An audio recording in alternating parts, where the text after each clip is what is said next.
За Mindcast подкастын үзэгчдтэй өглөө өдөр оройн мэндийг хүргэе. За та бүхний үзэх дуртай Mindcast подкаст маань за шинэ концептээр та бүхэнд хүрэхэд бэлэн болсон байна. За бид Mindcast нэрийг Upcast болгон өөрчилснөөс гадна агуулгын хүрээг өргөсгөж байна.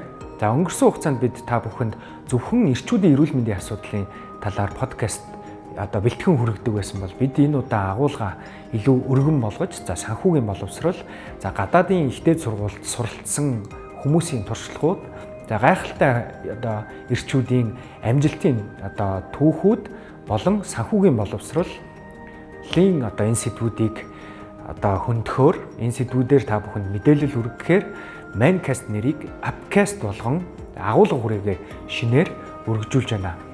Тэгэхээр бид Upcast болон өөрчлөгдсөн шинэхэн подкастынхаа эхний дугаарыг бид тархалтын сэдвээр за анагаах ухааны доктор профессор оюун төгстэй ярилцсаныгаа та бүхэнд хүргэхэд бэлэн болсон байна. Та бүхэн таалан сойрхно. Өнөөдөр бид нэр эрчүүдтэй холбоотой бас нэг чухал асуудлыг хөндөх гэж байна. Энэ бол тархалт. Ихэнх Монгол эрчүүдийг харахад биеийн үндсэн пропорцийн гайгүй юм шиг нэ хөвчлэн үзээтэй ч юм уу иймэрдүү дүр зураг байнга ажиглагддаг. Тэгээ энэ маань нэг хөвшөө тогтцсон юм шиг ийм ойлголт энэ юунаас үүдэж ийн, яаж шийдвэрлэх үү, ямар дэглэм барих ёстой. За үүний цаана байгаа энэ дотоод шүүрэл гэж юу ямар ойлголт вэ гэх зэрэг сэдвээр өнөөдрийн дугаар үргэлжлэнэ. За өнөөдөр инх чулуун бид хоёр хамтдаа зочноороо анагаахын шинжилгээ ухааны үндэсний их сургуулийн дотоод шүүрэл судлалын тэнхимийн эрхлэгч анагаах ухааны доктор Дэд профессор оюун төгс эмчигээ урьж ирсэн байгаа. Бидний урилгыг хүлээж авч хүрэлцэн ирсэн баярлалаа. Баярлалаа. Сайн бацгаана уу. За хамгийн түрүүний асуулт бол та биднэрт яг энэ нэг дотоод шүүрэл гэх нэг үг байна те. Эмнэлэг рүү ороход бол байнга л харагдчихэд. Энийг яг нэг энгийн үгээр тайлбарлаж өгөөч. Тэгээ эндээс бүгдээр ярих хэлж байна.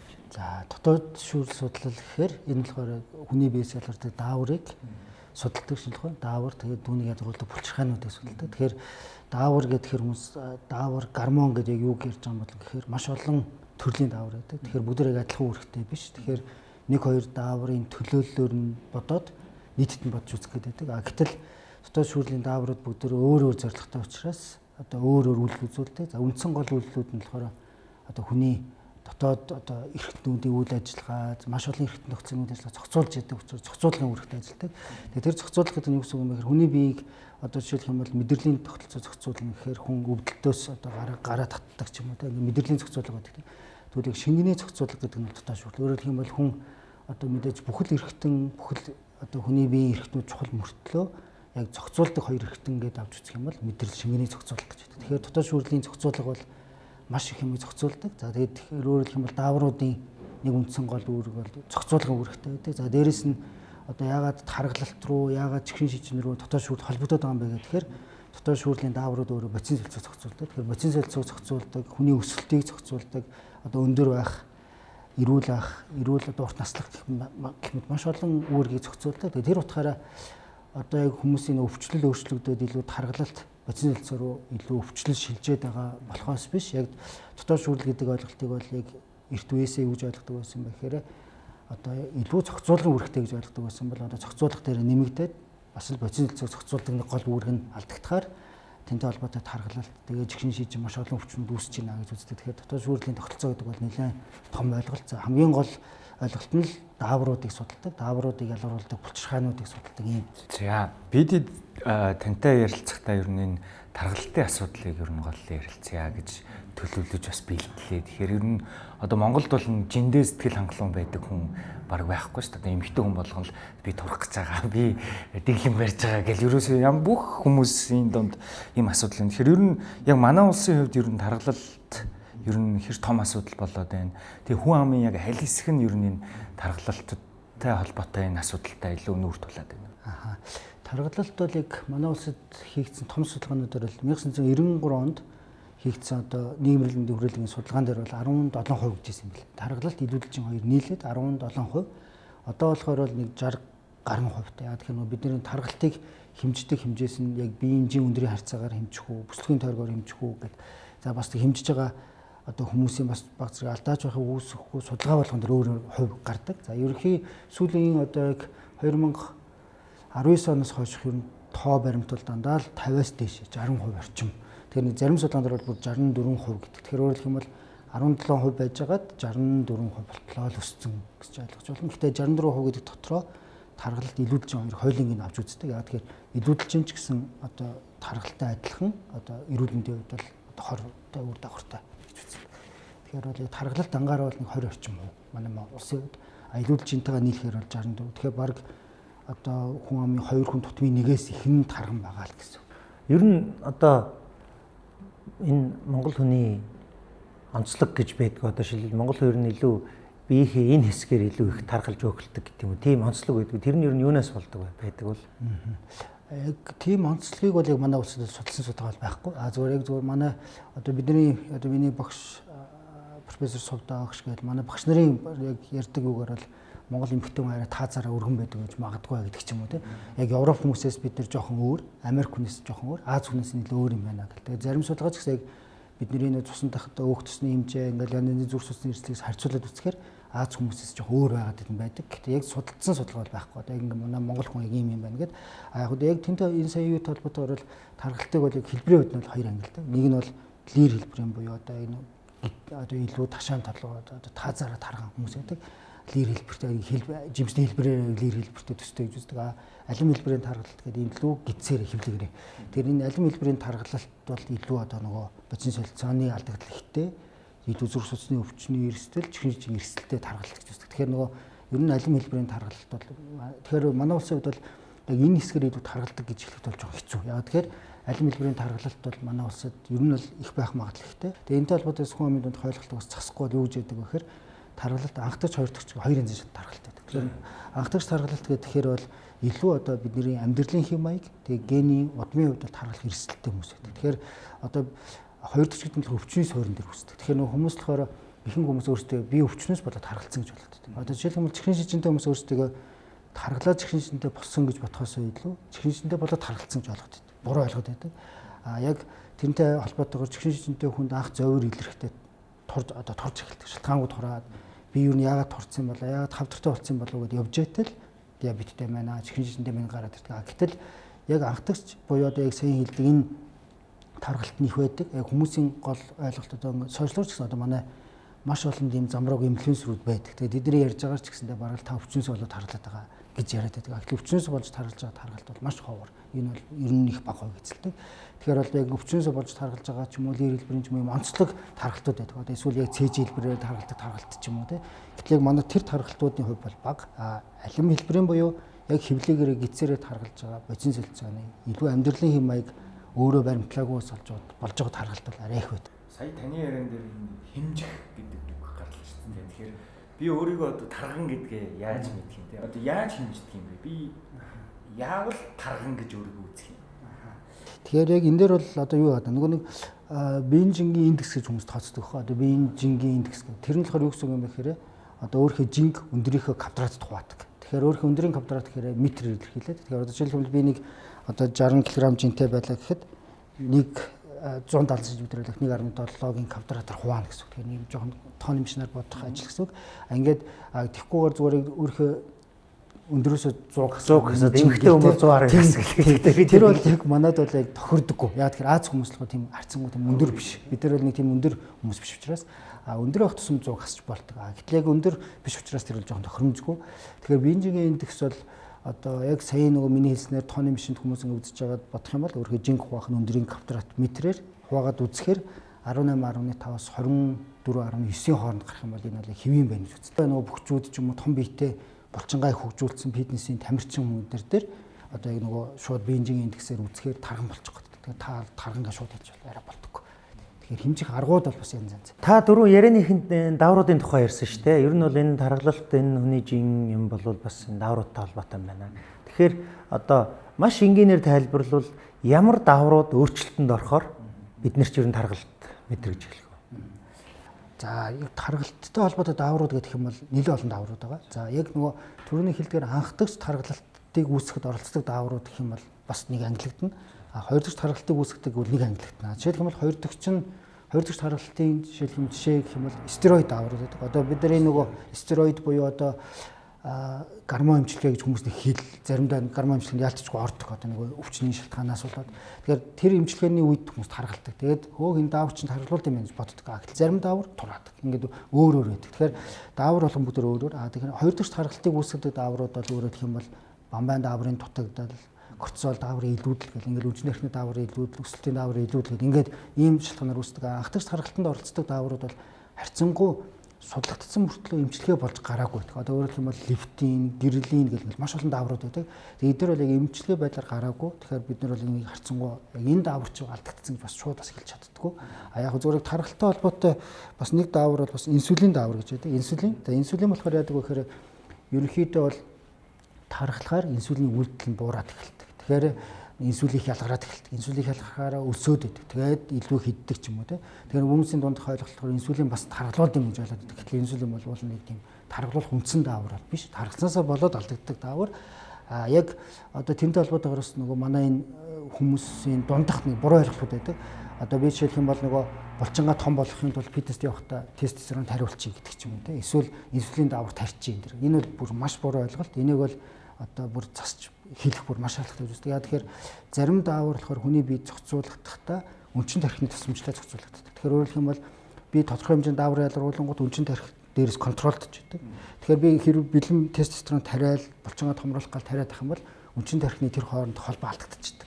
Тэгээ алдагдчихаар бэлгийн сулралтай, насан турштай бэлгийн үйл ажиллагаа болохоор гүн болчихдог. Маш том булчинтай болчихлоо. Тэгэхээр фитнес яваад их яхаар бэлгийн сулралтай болно гэдэг чинь үрд дагавар ийм юм. Тэр нь буруу юм хэлсэн. Тийм. Өөрөөр хэлэх юм бол зүгээр фитнес хийгээд бол болохгүй. Ер нь бол хөдөлгөөн бол ямар ч муу хор үршилгээс хөдөлгөөнд байдаггүй. Хөдөлгөөн их тусмал сайн. Гэтэл магадгүй хөдөлгөөнөө буруу хийгээд зүрхээ ачаал өгөөд ингээ маш олон өөр шалтгаануудаас болж фитнес холбоотой муу юм гарч магадгүй. Тэгэхээр ялангуяа анхааруулах гэдэг юм болохоор бол фитнест явж байгаа хүмүүс биенээсээ дур мэдээд тестостерон тарьдаг ч юм уу те. Эсвэл инсулин тарьдаг тухай бид сонсоод бүр манай дотоод шүүрлийн эмчнэр бүр цочирдож байсан юм ч те. Инсулин гэдэг бол маш аюултай даавар гэх одоо ингээд хүмүүс тарьж ийн гэхээр өөрөөр хэлбэл тарган болох гэж том булчинтай болох гэж тарьж ийн энэ бол маш буруу ойлголт. За тэгэхээр одоо манай их хүндэт фитнесчид маань те. Ер нь гэхдээ Монгол хүнд энэ ч нэг юм юу гэдэг шүү дээ. Маш хурдан үр дүнд хүрэх гэж яардаг те. Айгуу гой биетэй болно гэж бодсон бол нэг 2-3 жил яваад ч юм уу биш ерөөсөө 2 сарын дотор 3 сарын дотор л та ярга юутай болоо те. Хэвлийн булчинтай болол тэгэнгүүт тэнд чи хажууд нь нөгөө фитнесийн эмчнэр нь байж байгаа шүү дээ тий. Чи наадхыгаа инг тэг гээд. За энэ дээр бол одоо маш чухал санааг бол сая манай эмч маань бас хэллээ. Бас хүмүүсийн дунд нэг тийм ойлголт байдаг. Энэ бол бас буруу ойлголт юм байна. Зүгээр ингээд фитнест явсаар хагаад одоо бэлгийн сулралтай болчихсон байна гэдэг бол өөрөө зүгээр яг фитнесээ хийж байгаа хүнд бол хамаагүй ойлголт байх нэ. Илүү дутуу юм одоо инсулин, тестостерон нэмж одоо тариад одоо өөрөөр хэлбэл гормоороо явж байгаа биед гаднаас нь шууд одоо интервенц хийж штэ. Тэгээд энээс болсон л үр дагавар. Одоо та сая бол ингээд гаднаас ингээд механикли тарьж байгаа даавруудыг хэллээ. Гэхдээ өмнө бас таны яриануудад хүн одоо өөрийн биеэр ялгаруулж байгаа энэ тархалтыг өдөөж байгаа даавруудын тухай хэллээ шүү дээ. Одоо кортизол энэ төр гэдэг. Тэгэхээр энийг одоо зохицуулж зохист хэмжээнд байлгахын тулд хүн ер нь өдөр тутамдаа яах ёстой вэ? Яг хүн өөрийнхөө биднээс ялгаруулж байгаа даавруудын тухайд. Тодруулаад асуучвал ер нь одоо сая бол ямар даавар таглуулад байна гэсэн үг одоо биднийг туранхаа байлгадаг даавар аль нь тий. Зохист бол нөгөө тураадаг даавар нь тий. Тий, ер нь л одоо нөгөө бүх төрлийн дааврууд бүх л эргэтэн тогтсон үйл ажиллагаа хамгийн сайн хэвээ өгдөх гол үндсэн л ерөөсөө нойр, хоол, хөдөлгөөн гэлтэй. Тэгэхээр ерөөсөө л нөгөө одоо жишээлх юм бол баг унтдаг хүнд маш олон өвчний эрсдэл байна гэдэг. Хөдөлгөөн огт хийдэггүй хүнд маш эрсдэл байна. Тэгэхээр ерөөсөө л бүх даавар, бүх бодис цөлцөөгөө хэвэн болох гол үндсэн зүйлүүд л ерөөсөө нойр, хоол, тэгээ хөдөлгөөнд стресстгүй байх гэдэг. Стресс бол бас нэлээд их тийм одоо нөгөө сүүл үед орж ирж байгаа. За дээрэс нь хор зуршлууд. Одоо энэ нөгөө судалгаанууд бол ингээд бүх ямыг ингээд яг энэ нь яг тэгж нөлөөлнө гэхээр дангаараа нөлөөлж байгаа юмуд бараг байдаггүй үздэг. Яг тэгэхээр бүгдөө л нийлж иж дангаараа нөлөө үзүүлсэн байх бол үгүйсэхгүй. Хүн болгонд өөр тэгээ шинжлэх ухаанаар судалгаа болгон өөрөөр учраас. Тэгэхээр энэ бол яг хамгийн гол үндсэн ойлголт ерөөсөө л нойр сайтай байх хэрэгтэй, хоол хөдөлгөөний зохистой, дэглэмтэй байх хэрэгтэй. Дээрээс нь одоо стресс багтай байх хэрэгтэй гэсэн ийм л амьдралын зохистой дэглэм хэм маягтай л байх юм бол нөгөө дааврууд бодсон бүх юм л хэвийн ажиллана гэсэн. Нойр хоолндоо сайн байх тэгэл болно гэдэг ч юм уу учиртай л үг. За.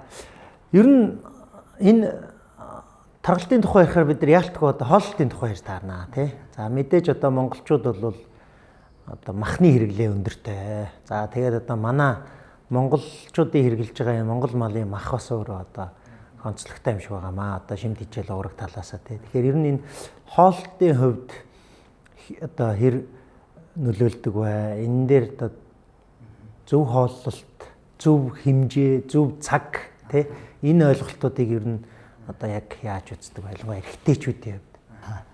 Яг л эрэгтэй гэхээр бас нөгөө өөхтэй хоол идчих гэдэг дээвслийг анхаарах хэрэгтэй л гэсэн. Тэгээд хоолны дээж идэн тий цай уусан ч гэсэн л ингээд шаргалцсан юм гэж байгаа шүү дээ. Тэгэх гээд байдаг тий. Эсвэл сайхан тарган хоньны мах огтлно гэл тий.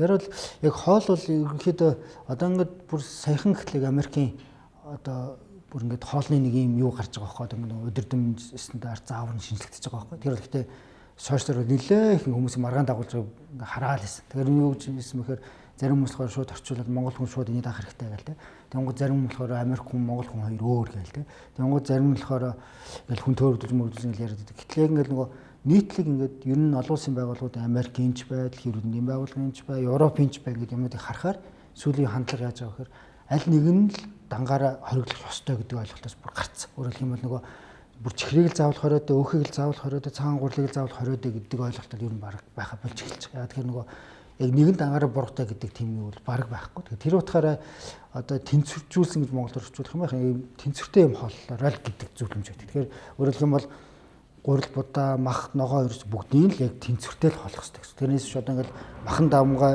илүү их кето дэглэм барина гээл те. Эсвэл одоо бүр гурил будаа бүр огт хасна тэр гэдэг бол ер нь одоо нэг олон улсын байгууллагууд ер нь зөвшөөрөхгүй байгаа. Аглаг турах чаа, эрүүлэр турах чаа. Аль болох би өөрөө эрүүлэр турах чана гэж бодох юм бол бүр нэг төрлийн нэг юм бүр хорих ерөөс шаардлагагүй л зүгт. Одоо чихэр ч гэсэндээ хүний биед чихэр жишээлх юм бол йотон элсэн чихэр гэхэд хүний биед хүний тарих болохоор одоо бидний бид өрн үүсэж байгаа энергийг хаанаас авдаг вэ гэхээр хүний идж байгаа хоол хүнсийг бол 3 ангилдаг. Одоо уураг, нүүрс ус, өөх төс гэдэг. Тэгээд бид гурвуулын ин шатааж энерги авдаг. Тэгэхээр одоо нүүрс ус шатгаар 1 4 грамм, уураг шатгаар тэдэн грамм, тэдэн килокалори гэдэг илчлэгүүд хүний биед орж идэг. Тэгэхээр тэр утгаараа одоо ингэ нөгөө хүмүүсний хүмүүсийн дунд ойлголтууд нэг жоох ингэ өөр буруу жоох тийш хандах гэдэг. Тэгэхээр өөрөөр хэлэх юм бол одоо жишээлх юм бол нүүрс ус, глюкоз бол хүний биед одоо тархинд бол жишээлх юм бол глюкоз л ганцхан энерги өгдөг. Өөрөөр хэлэх юм бол тархи бол уурагнаас өөхнөөс энерги авдаггүй. Тэгэхээр би өөрөөр хэлэх юм бол тархиа эрүүл сэрэг толгойтой, толгоогоос ажлуулъя гэвэл чихртэй мэдэх шаардлага гардаг ч юм уу те. Тэгэхээр би чихртэй мэднэхээр одоо бүр ийм илүү их одоо замбраагүй ийм одоо нэмэлт чихрүүдийг хэлж байгаа биш. Чихртэй байгалаас чихртэй. Одоо өөрөөр хэлэх юм бол бид нар алим гэлтэхэд байгалаас чихэр байж байгаа гэдэг ч юм уу те.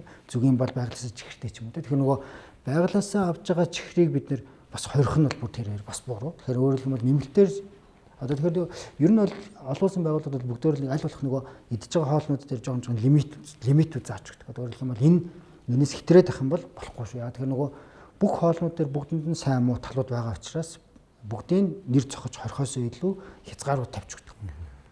Саяын асуултанд бас нэг чухал юм байсан энэ цагийн тухай ойлголт те. За бижийн хайж байгаа 6-аас хойш хоол идэхгүй байгаа гин. Ирчүүд бол өглөө босоод яг өглөөний цай уудаг нь хавар байна. Эсвэл өдөржин өлсөж явж хагаад орой бүр ингээд бүр цатгалттлаа идээ шууд унтаад өгч юм шиг. Цаг юу нь энэ хоолтонд энэ жин нэмэх процесс ер нь хэр чухал. Ер нь хоолыг бол аль нэг цаг дээр алгасаад хэрэггүй үздэг. Одоо жишээлбэл өглөө одоо манай миний мэрэгчлээ шууд холбоотой биш ч гэсэндээ ингээд өглөө хоол идэхгүй байгаа л. Миний зүс өтгөрөөл байна. Миний зүс ялгархгүй байгаа л. Тэгэхээр зүсний чулуутай болох нь амархан болчих. Тэгэхээр өөрөөр хэлэх юм бол тэгээд зүс нүтгэрч эхэлнэ гэдэг ч юм уу те. Тэгэхээр өөрөөр хэлэх юм бол ер нь хоолыг хамгийн эрүүл дэглэм барина гэх юм бол ерөөсөө хооллох үндсэн 3 хоолны цаг гэж байна. Үндсэн хоол. Хөнгөн хоолны 2-3 цаг. Тэгээд тэр нь өөрөөр хэлэх юм бол өглөөний цай, өдрийн хоол, оройн хоол энэ 3 бол бидний үндсэн хоол. Энэ үндсэн хоолыг бол ер нь алгасаад хэрэггүй ч үздэг. Тэгээд турах гад орой хоол алгасаад ч хэрэггүй ч үздэг. Яг турах гад бид бол хоолны дэглэм барьж амж хасах хэрэгтэй үстэй гэдэг дагуул үгүй багал идэх. Тэрнээс тэр хоолны цаг байх хэрэгтэй. Яг тэгээд тодорхой хэмжээнд бид нар тэр хоолны цагууд байж бидний бид тодорхой хэмжээнд дааврууд зөв ялгарна. Тодорхой хэмжээнд одоо бие махбодын үйл ажиллагаа зөв явагдана. Өөрөөр хэлбэл зарим нэг эрхтний ажиллаа бүр хийхгүй ажиллана гинт хийлгээд огцсон мэлгээд авахгүй тул тэгэхээр өөрөөр хэлбэл нөгөө өглөө өдрөөрөө үндсэн хоолоо идчихэд тэн дээрээ дандаа ногоо ихтэй дүлчлэг багтаа хоол идэхээр өлсөд авах учраас багууд их хүд дээр хооллох нь хамгийн зөв. Тэгэхээр өөрөөр хэлбэл эрүүл хоолж байгаа юм бол одоо хөнгөн хоолны цаг бас байх хэрэгтэй. Эрүүл хүнд ч гэсэн байх хэрэгтэй гэж үздэг. За энийг бол ялангуяа диабеттэй чихрийн шинжлэх ухаан дээр бол бүр заавал зөвлөдөг. Одоо манай диабеттэй хүмүүсийн хувьд бол заримдаа маш аюултай эмчнэрт ч үзүүлчихдэг. Бүр одоо ингээд сошиалар яваад идэг нүдний эмч гэдэг. Нүдний эмч. Ямар ч дотрын эмчийн суурь байхгүй. Дотрын эмч гэдэг нь одоо миний хувьд бол дотоод шүүрлийн эмч болохын тулд би 6 жил анх сураад дахиад 2 жил дотрын эмчээр сураад тэгээд дахиад жилийн хугацаанд дотоод шүүрлийн эмчээр нарийсаад ингээд дотоод шүүрлийн эмч гэдэг одоо сертификаттай болж байна те. Гэтэл нүдний эмч гэдэг өөр мэргэжлэр сурцсан. Тэр мэргэжлэрээ маш их хүнд хэрэгтэй юм хийгээд явах хэрэгтэй хүн. Бүр дэлхийд даяараа судлагдаад үр дүнгөө болцсон аргыг ард түмэн сурчлаад. Одоо жишээлх юм бол дээр үед бол одоо англи эднэрт бол диабеттэй хүмүүсийг бүр хордог байсан байгаа хөө шоронд хийж хордог хоолны хөдөлгөхгүй. Одоо бүр тийм дэглэм мэглэмхэл зөвлөд явж байгаа эмчнэр байдаг. Одоо бүр эмч мөртлөө тийм аюултай зөвлөгөө өгж байгаа. Тэгээ одоо эмч мөртлөө одоо сошиалын зөвхөн сошиалар ингээд сурчлагаа хийдэг эмч болсон хүмүүс ч байж юм те. Эсвэл одоо бүр жоохон өөрөө тархлаад турцсан жүжигчин шимшиг жүжигчин биш юм шиг бас нэг эмхтэй гараалаад. Одоо эдгээр бол маш аюултай. Одоо өөрөөр хэлбэл нөгөө ард түмэнд маш их буруу ойлголтыг өгөх нь нэг өрөвдөлттэй юм юу гэхээр манай ард түмэн өөрөөр хэлбэл маш итэмтгээд өөрөөр хэлбэл нөгөө хүмүүст итгээл нөгөө хүмүүсийн дэлмийг барайл нэг хэсэг бие махбод охирочд. Бие махбод хохирдог. Яа тэгэхээр одоо хүний биед яг авж байгаа бидний гаднаас хоолоор авж байгаа илчлэг бол бидний зүрхийг цогцлуулах, амьсгалах, хөлс өтгөн шигнээ гаргахад зориулагдсан тодорхой хэмжээний илчлэг байдаг. Тэр илчлэгээс бага идэх юм бол миний зүрхэнд хэм алдаж эхэлнэ. Дахиад зүрхний асуудал гарч эхэлнэ. Тэгэхээр өөрөөр хэлбэл нөгөө өөрөө маш их хандлт авахын тулд нөгөө хүмүүст маш эвгүй зөвлөгөө өгөх, нөөтийн дагж байгаа усуд маш ихээр хохирдог. Эмчээ энэ дараагийн асуулт нь ер нь тархалтаас үүсэж бий болдог, тархалтаас шалтгаалж бий болдог хамгийн нийтлэг ер нь өвчнүүд ямар өвчнүүд? За хамгийн нийтлэг гэх юм бол одоо зүрх судасны өвчин, тэгээд чихрийн шижин, за тэгээд нэлээд олон төрлийн хавдрууд бас үүсдэг. Тэгэхээр өөрөөр хэлбэл бол одоо нийтлэг яг амьдрал одоо манай монголчуудын дунд ингээд нас баралтаараа сүүлийн баг одоо 20-30 жил юу тасралтууд нэгдүгээр ярианд ордог өвчин бол зүрх судасны өвчин. Одоо нөгөө зүрхний шигдээс боллоо, харвалт боллоо гэдэг энэ цаана тархалт одоо гол үүсгэсэн шалтгаан үздэг. Одоо энэ чихрийн шижин гэсэн манай Монголд ихсээд байгаа энэ бас нэг гол шалтгаан тархалт ихсээд байгаатай холбоотой. Тэгэхээр тархалтай холбоотой бол одоо нөгөө монголчуудын хэлээр бол таргун тал бүрийн иршигтэй гэдэг шиг л тал бүрийн л өвчин байх эрсдэл маш өндөр. Чихрийн шижин, зүрх судасны өвчин, хавдар. За дараагийнх нь энэ юутай холбоотой хүүхдүүд дээр одоо нэг юм мэдээ уншиж ирсэн юм багшаа. Шимт хичээлийн дутагдaltaй тэгсэн хэрнээ илүүдэлж интэй. Тэгэхээр энэний цаана юу босон байна гэсэн. За яг одоо бүр энгийнээр ойлгох юм бол одоо жишээ нь чихэр одоо чихэртэй юм л марвжин ч юм дан чихэр ч юм уу. Ингээд энэ нэлээд чихэртэй мэдлэхэд чихрийн цаана энерги байгаа болохоос нэг тийм шимт бодис баг байдаггүй. Тэгэхээр нөгөө шимт бодис гэж юу хэлдэг юм бэ гэхээр хүний бие тодорхой хэмжээнд үүрэг гүйцэтгэдэг юм зүйлийг хэлдэг. Тэгэхээр нөгөө одоо харьцангуй хүүхдүүд хоолныхоо дуршлыг арай чихэрлэг юмар дарчаа шимт бодис авахгүй байх тийм магадлал байж магадгүй. За миний бодлоо хүүхдийн мэрэгчлэр одоо мэрэгчлэл эзэмшээгүй яг энэ талаар бол сайн мэдэхгүй. Гэхдээ бол хүүхдийн тархалт нэмэгдэж байгаа нь бол үнэн. Одоо хүүхдүүд бол илүү ялангуяа одоо нөгөө идж байгаа хоолнд маань илүү илчлэгтэй болоод ирэхээр тэгээд ялангуяа энэтэй холбоотой юу хэлэх гэдэг нь нөгөө одоо ээж аав нар ч гэсэн эрүүл мэндийн боловсруулалт маш их сайн болох хэрэгтэй гэж үздэг. Одоо жишээлх юм бол нөгөө гадны улс орнд ингээд хоол гадны ч ихгүй одоо манай улсад ингээд буфет хоолнууд байна тийм. Буфет хоолноос хүн хоолоо сонгож идэх хүртэл ингээд хүний эрүүл мэндийн боловсруулалт харагддаг. Тэгэхээр тэнд юу харагддаг вэ гэхээр одоо би нэг төрлийн буфет хоолны нэг хэсэг нь бол ингээд дандаа ногооны төрлүүд байна. Энэ дандаа үр тарианы төрлүүд, энэ махны төрлүүд байна. Дахиад загас ч юм уу тийм. Тэгэхээр би цогцдоггүйгаа авч чадахгүй нь миний бол би өөрийгөө бүр маш муу мэдлэгтэй гэж хэлж байгаа зүйл бол биш хүн мадууд чадахгүй ч болно. А гэтэл яг үр тариа гэдэгт орж байгаа төмсийг ногоо гэж бодоод авдаг. Манай монголчууд. Тэгэхээр нийтлэг тэм зөвлөл хаяа янз янзын зөвлөлөөр бид нар анзаардаг. Тэрний юу гэхээр ингээд нөгөө гурил будаа ч юм уу төмс будаа эднэрийг нэг гэж ойлгохдаггүй. Тэгэхээр өөрөлдөх юм бол нөгөө эцэг их нь багаас нь хүүхдтэй. Ялангуяа 10 жилийн багш нар эрүүл мэндийн боловсрол олгож байгаа энэ зүйлүүд бол эрүүл зохистой хоолны талаар маш сайн одоо мэдлэгтэй авах шаардлагатай гэж үздэг. Тэгэхээр одоо ингээл хоолнуудыг заримдаа ингээл харахаар нэг том будаа тэгснээ дахиад нэг том төмс байж. Тэгэхээр төмс будаа хоёроо бол нэг бүлэгт ангилагддаг. Хоёулаа нэг төрлийн. Тийм үр тариа. Тэгэхээр өөрөлдөх юм бол нөгөө баг зах дээр ингээд хайганд ингэж байдаг те. Төмс тасал тавингуудаа хүнсний ногоо гэсэн. Тэр өөрөлдөх юм бол төмсийг хүнсний ногоонд ордоггүй гэдгийг захын одоо нөгөө маань альцын салгаад бичсэн байж хат нөгөө ард түмэн маань ихэнх хүмүүс маань одоо ачаал шууд төмсийг бодоод цуг идэх гэдэг ч юм уу. Ногоо чилгэж. Тий. Тэгээ ногоо хоолндоо их хүүхээр төмсийг чих гэдэг те. Тэгэхээр энэ бол одоо бүр одоо нөгөө эцэг нь иймэрхүү төрлийн боловсролыг бүр одоо багаас нь одоо яг юунд их өөх байгаад байгаа юунд одоо үр тариа чинь ихсээд байгаа гэдэг ч юм уу те. Тэр талаас нь хүүхдтэй байхгүй одоо хүүхдийн тархалт бол их нэмэгдэж байгаа. Таны ярианд энэ сахартай холбоотой юмнууд ингээл дурддагдал ингээл л шүү дээ. Тэгэхээр sugar free, no sugar гэдэг бүтээгдэхүүнүүд байна. За тэрэнд бол ингээд хүмүүс итгэхэд аюу их хэрглэж шүү дээ. Энэ ер нь хэр одоо бодиттой зүйл. Сахартай холбоотой зүйлүүд ингээд ярихаар одоо нөгөө энгийн нүүрс ус, нийлмэл нүүрс ус тэгээ энгийн нүүрс дотроо дахиад өөр төрлүүд байдаг. Одоо жишээлх юм бол зарим нэг хүнсний бүтээгдэхүүн дотор алуулоз их байгаа учраас маш сайн энэ гэл яриад энэ фруктозгүй энэ гэл ингээд яриад байгаа нь өөрөлдөх юм бол өөр бүтцүүдэл гэсэн үг. Одоо өөрөлдөх юм бол нөгөө нүүрс усны сахароз, фруктоз зэрэг маш олон төрлүүд байдаг. Тэгэхээр энэ болгон дээр нь өөр ингэсэн нөгөө хүний бид үзүүлж байгаа үйлдэл нь одоо жишээлх юм бол алуулоз ч юм уу арай эрүүл гэж үзэж байгаа энэ төрлүүд нь болохоор одоо цусан дах сахарыг арай бага нэмэгдүүлдэг. Тэгснэ сахартай л гэсэн. Тэгээ цаанаа л бас сахар явж байгаа л гэсэн санаа. Тэгээ цаанаа бас илчлэг өгнө гэсэн санаа. Энэ тураадаг аппарат гэдэг нэг бас юм яваад байна. Тэгэхээр энэ ер нь шинжилгээ ухааны талаасаа яаж тэр хүнийг тураагаад байгаа юм бэ? Энэ ер нь одоо хэр нотлогдож батлагдсан зүйл юм ба. Одоо та манай аппаратанд тэдүү удаа ороод ингэж хасна гэдэг нэг аппаратны тухай юм шүү дээ.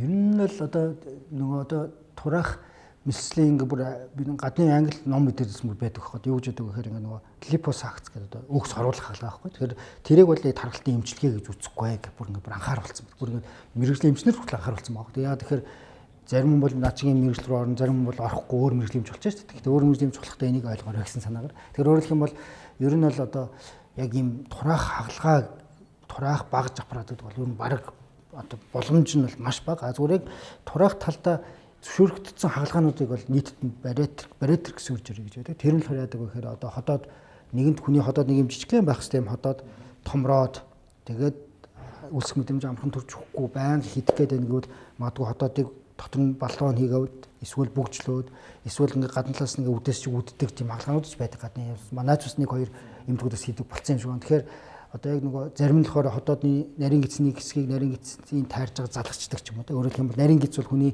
шимт бодис өөхөө шимдэг газар учраас цус руу өөхөө шимэгдүүлэхийн тулд арай богдхон зам дамжуулаад бүдүүн бүс рүү явуулдаг ч юм уу. Тэгэхээр маш олон ийм одоо яг нөгөө мэрэгжлийн ийм хаалгаанууд бол байх нь байдаг. А энэ бол зөвшөөрөгдсөн хаалгаанууд яг тураах зорилгоор хийдэг хаалгаан. А тэрнээс одоо яг тийм багцын эсвэл одоо тэр янз янзын тийм одоо нөгөө липосакц гэдэг нэг эмчилгээнд тооцдоггүй. Липосакц гэдэг бол магадгүй гоо сайхан зорилгоор л гэж үздэг. Тэрнээс бол тэрэнд бол ямар нэгэн байдлаар бол одоо магадгүй хүнээс сонголт өөрөлдөх юм бол тэр гоо сайхны байдлаар өөхс оруулах хаалгаанд хийлгэж болох л байна. Ангаа ухааны талаасаа бол энэ бол эмчилгээ биш шүү л гэж хэлж байгаа гэсэн. За одоо ингээд ялангуяа ирчүүдийн дунд энэ санаа зовж байгаа хэвлийн харгалалт гэдэг асуудал байна. Тэ бүгдээрээ л юм үзэтэй болсон. Тэрэн дотроо пивнийх л гин суудлынх л гин өөрөө тэрийг аваад тийм нэг юм төрлүүдтэй тий. Тэгтээ харагдах байдал бол ижил тий. Тэнгүүт энэ хэвлийн тархалалт одоо энэ фитнесийн инфлюенсерүүд ч одоо загнаад босоод хүүтэн шүршүүрт ор наад гүзээ чинь ингээд тестостероны чинь байхгүй болгож байгаа энэ төр гэдэг ингээд тэгээд нь шүү дээ. Тэгэхээр ер нь хэвлийн тархалалт ер нь яг энэ тестостерон дааврыг яг бууруулж эмэгтэйлэг болгодог юм уу? Одоо яг эндээс л яриа эхлэх хэрэгтэй байна. Тэр эрсдэл байна уу байна. Яг тэгэхээр одоо манай дээр яг тархалтай холбоотой тестостерон багассан байна уу гэдэг судалсан судалгаа байхгүй мөртлөө диабеттэй хүмүүсээр судалж байсан. Диабеттэй хүмүүстээр бол тестостерон бага байна гэдэг ч юм тийм судалгаа хийгдэж байсан. Тэгэхээр бол ер нь бол одоо бодисонцолцоо хямраад хүний бие махбод эрүүл биш байх тусмал энэ дааврууд ялгалт өөрчлөгдөж байгаа. Тэгэхээр бол ер нь л тэр боломжтой. Өөрөөр хэлбэл тархан байх тусам эр бэлгийн аваар багасах боломжтой. Тэгээ бэлгийн сулрал бол одоо тархан хүний бол бас нэг гол одоо эмэлзүү илрэл гэж үздэг бас. Тэгэхээр байх боломжтой. Ер нь эмчээ энэ бид нар ингээд одоо дөрөв бас яригдсан Монгол хүн ер нь хурдан үрдэн өсдөг. Тэгэхээр одоо ямар реклам сурчлагаа явуул илүү сонирхох вэ гэхээр 14 хоногт тураан тий 7 хоногт ингэн сарын дотор бодит үрдөнгөн үз тий за ингээд шинэ жилд өхөөд ирэнгүүт нэг манай эмэгтэйчүүд бол нөгөө гоёлын даашин зандаа багтаж орох нэг тийм маш богино хугацааны 100 метрийн гүйлчгэл юм хийх болоод баг. Тэгэхээр ер нь жин хасж байгаа хүн ямар хэмжээний жинг ямар хугацаанд бууруулж ивэл энийг ер нь одоо нормалны гэж үздэг юм байна. Дахиад нөгөө нотлогооны тухай л ярина гэсэн үг. Тэгэхээр нотлогоо ярихаар хүмүүс дургүй байдаг. Одоо баг нөгөө коммент дээр баг л дормжлоод эхэлдэг. Тэгэхээр уул нь бол нотлогоо нь юу гэж яддаг вэ гэхээр нотлогоо данах ухаан буюу одоо ингээд нөгөө шинжлэх ухаанаар юу гэж үзэж байгаа вэ? Дэлхийн эрүүл мэндийн байгууллага том олуулсан байгууллагыг зөвлөж байгаа вэ гэхээр жилд бүтэн 1 жилийн хугацаанд биеийнхээ жингийн 10% хасахт энэ бол эрүүл гэж үздэг. Тэгэхээр өөрөөр хэлбэл би 90 кг жинтэй 9 кг-а 1 жилд хасна гэсэн. Тэгэхээр өөрөөр хэлбэл энэ бол одоо хүмүүс энд бол маш дургүй байдаг. Үгүй ээ наадах чинь баг 1 сард л би хасна гэдэг. Тэгэхээр энэ бол 1 сард хасах нь бол тийм эрүүл биш. Энэ бол яг эрүүл үлээгээд буцаагаад явж байгаа юм шиг тийм. Тий, тэгэхээр тэр бол нөгөө маш олон өөр бодис солилцоо дахиад маш олон эргэтэн тогтолцоог хямраах эрсдэлтэй. Тэг эрүүлэр хүн турж ийн гэх юм бол жилд одоо өөрөөр хэлбэл биеийнхээ жингийн 10% хүртэл хасгаад бол энэ хамгийн тохиромжтой. Тэгэхээр энэ бол одоо бид нар жин хасахын явдлыг 100 метрийн гүйлт гэж боддог бол яг амьдрал дээр бол марафон биш тийм. Илүү төсвөр дэвчээ. Гинт Монгол хүн чинь нэг гинт шийдэл гинт фижигнүүлж ирсэн хаяал тийм. Тэгээд турж ирсэн хаяад бүр таргал мургалцсан явж идэг шүү дээ. Тэгэхээр их урт хугацааны тийм цааталт нь энэ чинь сахилга бат шүү дээ. Маш их хэмжээний сахилга. Энэ уламжлалт хангах ухааны гэх үү, за бас энэ зан үйлийн шинжтэй гэх үү, энэ мацаг барьдаг соёл тийм. Тэгээд энэ мах хордог энэ соёлууд байна шүү дээ. Тэгээд эн чин сүлдээ баг энэ жин хайдаг ийм хичээл болж хувраад ингээд явж байгаа. Ер нь эдгээр хэр үр дүнтэй вэ? Хэр зөв бэ? Аха. Яг түрүүний хэлдэг нөгөө кето дэглэм бид нар ч юм уу ингээд нөгөө яг нүүрс ус багасаад, чихэр багасаад, нүүрс ус багасаад, үр тариа багасаад гэхээр хүн торон турдаг. Богино хугацаанд ч үр дүн гардаг. Тэгэхээр нөгөө богино хугацаанд үр дүн гарч байгаагаа бүр насан туршид үр дүн гарсан юм шигээр зарим ойлгох гэдэг. Тэгэхээр энэ бол бас яг тийм эрүүл хоолны дэглэмд бол зөвшөөрөгддөггүй. Тэгэхээр аль болох нөгөө махаа хориол мацаг бариад яхаар гарцаагүй турна гэсэн ойлголт бол бараг 100% бол биш. Нөгөө 1 жилийн хугацаанд би бүтэн 10% хасахын тулд тийм өөргөө зогоосон дэглэмээсээ илүү маш зохистой тийм энгийн дэглэмэл барай сурчвал. Тэгэхээр өөрөөр хэлбэл хүн нэлээд сахилга баттай өөрийгөө идэж байгаа болоод анхаарал хэлчих юм бол ер нь бол аажимдаа турна л гэсэн. Би бүр яг ийм эрүүл мэндийн салбарт ажилладаг танил эмчтэйгээ ингээд ярилцсан сууж байгаад. Тэгээд ер нь бол одоо би турах гэж байгаа. Тэгээд ер нь тариа байна. Тариа хийлгэнэ гэд тэгж байгаа байхгүй. Тэгэхээр ер нь энэ их дэлгэрж байгаа юм байлээ. Тэгээд ер нь үр дүнд хүрсэн ч хүмүүс бас байгаа юм байлээ. Тэгтээ мөн ялгаагүй богино хугацаанд их хайж байгаа юм шиг байгаа юм. Миний ойлгож байна. Тэгэхээр ер нь энэ тариа тарж турах энэ ер нь хэр зүв бэ? Хүмүүс бол одоо эргэлзээл судлаад явж байгаа юм байна л да. Олон тийм хүнтэй таарлаа. Тий. Яг одоо энэ болохоор юу юм бэ гэхээр энэ тарианы цаад юу байгаа юм бэ гэхээр нөгөө инкретин гэдэг даавар хүний бид ялгардаг. Инкретин гэдэг. Тэгэхээр одоо энэ бол инсулин дээрс өөр байхгүй. Тэгэхээр инкретин гэдэг даавар болохоор бүр нэлээ эртнээс судлагдаад гараад ирсэн даавар. Гэхдээ тэрийг нөгөө бие махбодод нөгөө хэрэглэх арга тэгээд нөгөө судалгаанууд нэг хэсэг зогсоод ингээд бүр ингээд нэлээ хэсэг саатцсан юм бэл. Тэгээд буцаа дахиад бүүн болоо гараад ирсэн яасан бэ гэсэн чинь тэрийг тариур байдлаар өөрөлдөх юм бол амар хэрэглэх нь зохиромжгүй байна. Шинэ нөгөө задрал мадралтай холбоотойгоор тэгээд одоо тэр тариа нэлээд бүүн болж байгаа. Тэнгууд энэ цаана нь ямар үйл үзүүлдэг даавар юм бэ гэхээр инкретиний нэг давуу тал яа юм бэ гэхээр хүний ходоодыг удаан хоос зурладаг. Тэр энэ даавар бол одоо сүүлийн үед бол баг 20-30 жил судлагдаж байгаа. Бүр ингээд тасралтгүй. Тэгээд судлагдаад нотлохоонууд маш их болоод эхэлж байгаа. За гэхдээ нэг бүр манай Монголд бүр анхаарах нэг зүйл нь юу юм бэ гэхээр манай улсад бүртгэгдсэн инкретин нь болохоор ганцхан Оземпик гэдэг нэртэй байна. Оземпик. Энэ өөрөө хүмүүсийн тархин толгоонд бас бууж тогтоож аваасаа гэж. Энэ юу юм бэ гэхээр чихрийн шижинтэй хүн зориулсан тариа байхгүй. Өөрөөр хэлбэл сахартай, диабеттэй хүн зориулсан тариа. Энэ диабеттэй хүнд глюкозын түвшинг хэвийн байлгах зориулагдсан тариа мөртлөө инкретиний нөгөө хэвийн үед байдаг үйлдэлүүдийн нөлөөгөөр турчдаг. Тэгэхээр диабеттэй хүн тарган диабеттэй хүнд энийг хэрэглэхээр турдаг. Сахарын хэмжээ маш сайн хянагддаг. Тэгэхээр бол сахартай хүнд бол энэ бол маш чухал тариа байхгүй. Тэгэхээр Оземпик. Гэтэл энэ тариаг буруугаар сурчлаад одоо бүр зарим бүр хувийн эмнэлгүүд бүр одоо нөгөө яг турах аль биесээр турах тариа юм шиг яриад байгаа. Одоо манай эмнэлэг дээр ирээ. Бид нэр ингээд хөлдөөгчөнд хадгалж байна. Та ирээд манад эмнэлгэнд ороод гэдэргээд одоо бүр эмч адилхан мэргэжлийн хүмүүсийн тийм ёс зүйг байхаар бол маш өмнөөс нь баг ичдэг бил. Тэгэхээр тэр бол яг үнийг хэлэхэд одоо хэрв одоо манай улсад хууль дүрм үйлчлдэг бол тэр хүн баг буцаад хэрэгт орно. Яагаад вэ гэхээр яг таргалтад зориулагдаагүй тариа байхгүй. Тэр бол өөрөөр хэлбэл чихрийн шижин диабеттэй хүн зориулагдсан тариа. Тэгээ манай улсад нөгөө таргалтад зориулагдсан бүртгэгдээгүй. Тэр өөрөлдөх байхгүй. Тэгэхээр бол яг энэ төрлийн дааврын уламжлалуудаар одоо ингээл хүмүүс Монжура, Вегови гэл маш олон нэрүүдийг сонсож байгаа. Ингээл биенээсээ ингээд зарим нь худалдаж авч байгаа. ингээд онгоцоор авчирж байгаа янз янзын байгаа. Яг энэ дотроос тэр олон дэлхийд дээр байгаа арбат төрлийн юмнуудын зарим нь болохоор энэ хоёрыг нийлүүлсэн байгаа. Зарим нь нэг нүүдлийг ихсгсэн байгаа. Өөр өөр. Тэгээ манай улсад ороод ирсэн байгаа инкертинтэй холбоотой дааврын ганцхан нь л ерөөсөө бүтгэгдсэн. Тэр нь диабеттэй зориулагдсан. За баярлалаа чи ямар ч гэсэн одоо яг энэ цаг үед бараг нийгмийн асуудал болчиход байгаа энэ даргалалтын асуудал цаад шалтгааны талаар бас цаг гаргаж ирж ярилцсан танд маш их баярлалаа. За үзэгчид бас маш хэрэгтэй одоо маш зөв юм мэрэгжлийн ойлголтуудыг авсан гэдэгт би бол эргэлзэхгүй байна. Тэгэхээр подкастын дөрөв бидэнтэй хамт байсан үзэгч та бүхэнд баярлалаа. За дараагийн дугаараар эргээд уулзцгаая.